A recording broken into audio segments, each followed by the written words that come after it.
Na-scam ka boy, buti hindi ka nag-down boy.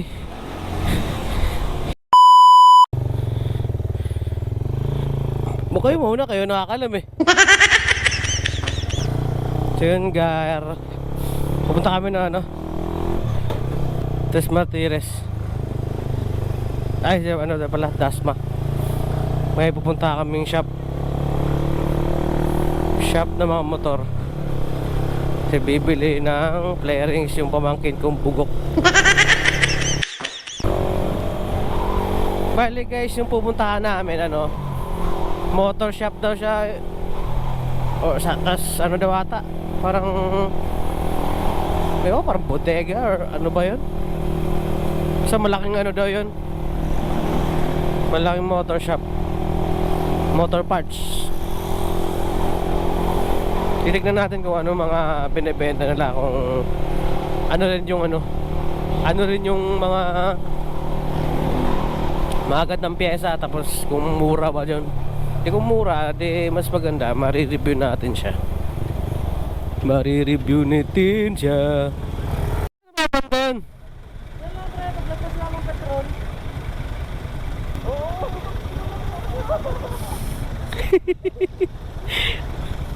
Saan inang yan?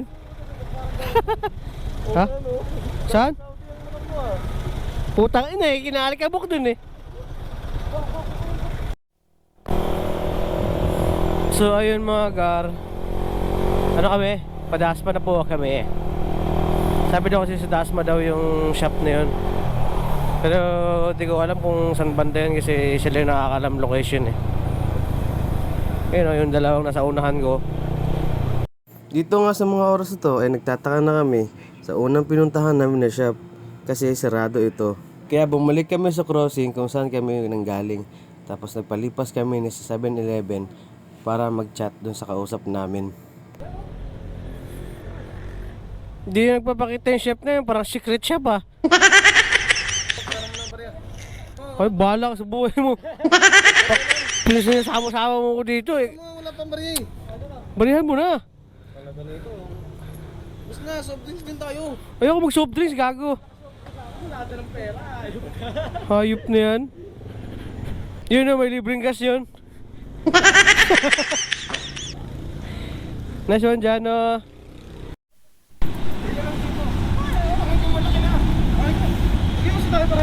Oo nga, mamaya na gago. Ikasuhuli sa video. Yo, naalala ko. Maso mo na eh. Tingnan mo. Ayun, nakawas ka. Tingnan mo na, ilan mo na. Tantad. Nakakutang dito eh. Bukal. Uy, gago wag. So yun gar, yung unang pinuntahan namin, hindi yung location doon, wala na sila doon. Hindi na sila nakapwesto doon. Ilang oras, mag-iisang oras kami naghihintay doon, wala pa rin response. Yun na sinasagot kung ano talaga, o saang banda yung mismo shop nila. Tagal din mag-reply nung kausap ng pamangkin ko. Nakaka-bad trip. So ngayon pupuntahan namin na isang tinuturo ng page sa Imus naman daw. So yun guys, nakakadismaya lang kasi sobrang layo ng binahe namin. Tapos wala rin kaming napala. Ang bagal kasi ng reply nung kachat nung pamangkin ko, may-ari ng shop, putik na yan. Punta namin dun, hindi naman shop na, wala na dun, lumipat na daw. Mas maganda sa tanongin na, boss, benta mo pa boss? Parang hindi mo ata gustong ibenta kasi hindi mo kami binibigyan ng exact location kung saan talaga yung shop nyo na bago. Dapat kung nagbebenta ka or ano ng shop mo, kailangan mabilis kang mag-response kahit na ginagawa ka. Isa rin kasi yan sa mga gusto ng mga customer na lagi kang nagre-response palagi. Kasi kung yun nga, di ka nagre-reply kung marami kang customer na ano, wala rin. Maraming maraming hindi gugustuhin yung ano mo, yung parang reviews mo in case na i-search yung shop nyo sa page ng Google o kaya Google Map o kaya yung Facebook page nyo. So ito, pupuntahan namin sa Imus yung isang sinasabi ng shop na dun daw. Ewan ko lang kung ito yun na talaga yung exact location nila. Titignan na namin. Hindi kung wala, nga ang mga gar nyo. Sayang yung pagod tsaka biyahe na malayo, madayo lang tapos makuha lang yung mabili. Nakakadismaya ka, bro. Yun nga, tama yung hinala namin na na-scam talaga kami dito. Kaya ito, nga sarap, sir. Pero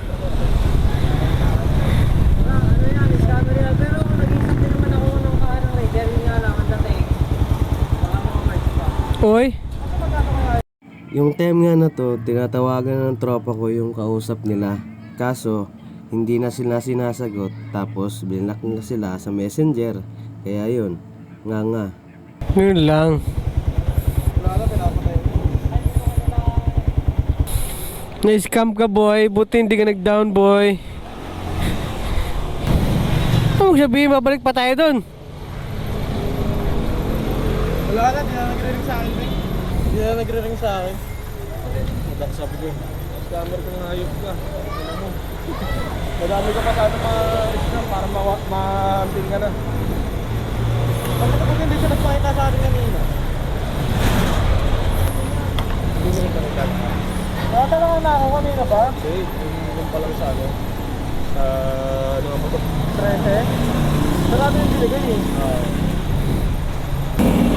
So yun, scammer yung chat nila.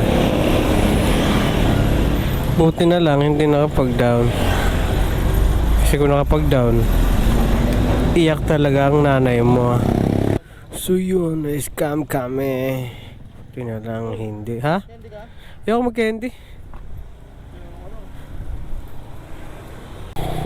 So yun guys, kakauwi lang namin galing sa pinuntahan namin sa General Trias. Kaso nga lang nabogus kami. Kaya pala ang baba ng ng flarings ng Raider. Yung pala pinapadown. Pinadown na nila. Kasi mura lang eh. Buti na lang, hindi nag-down si Jano. Yung pamangkin ko, hindi nag-down. Kung nag-down yun ng 1.5, hinihingan doon siya ng 1.5 eh, pang down. Puta, na-scam sana kami. Sayang mo yung pinunta namin ng ilang kilometro. Na-scam lang kami. Bogus. Buti na lang hindi talaga nagbigay yung pera. Ang nasayang lang sa amin, yung pagod, yung oras, yung gasolina. Kaya dyan sa mga yung mga awareness lang dyan sa mga sa mga Facebook, siguraduhin nyo talaga yung kausap nyo na legit, na pag tinatawagan nyo sasagot, tapos complete location talaga. Kung anong binigay na location, yun talaga yung yung place tsaka yung shop, yung motor shop na sa Facebook. Tapos dun sa Google Map, dapat yun yung lugar talaga, tsaka yung saan yung motor shop. Kasi kaduda-duda na kanina eh, yung tinuro sa amin sirado yung shop. Nagtanong kami, sabi daw lumipat na dun sa may 7-Eleven, sa may kanto, sa may crossing. Buta wala rin.